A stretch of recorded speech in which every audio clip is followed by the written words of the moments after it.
భారతదేశానికి సెక్యూరిటీ అవసరాలు వచ్చినప్పుడల్లా పర్యావరణం పేరుతో మన సైన్యానికి అవసరమైన సదుపాయాలు అందకుండా చూసేటటువంటి ముఠాలని మోడీ సర్కార్ పట్టించుకోవాలి.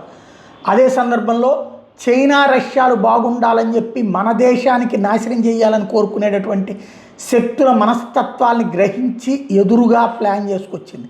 ఇప్పుడు అండమాన్ నికోబార్ ఐలాండ్స్లో ఇంతకాలం పర్యావరణం పేరుతో గిరిజనుల పేరుతో ఆపుతూ వస్తే ఇప్పుడు అక్కడే $150 బిలియన్ ఎయిర్ ఫీల్డ్ అన్నటువంటిది భారీ ఎత్తున ఏర్పాటు చేస్తుంది.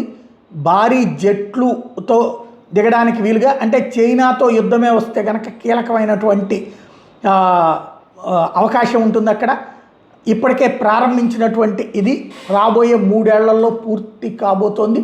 అండమాన్ నికోబార్ ఐలాండ్స్ని ఇప్పుడు ఒక పక్కా సైనిక స్థావరంగా, చైనాకి చెక్ పెట్టేటటువంటి స్థావరంగా రెడీ చేస్తున్న పరిస్థితి.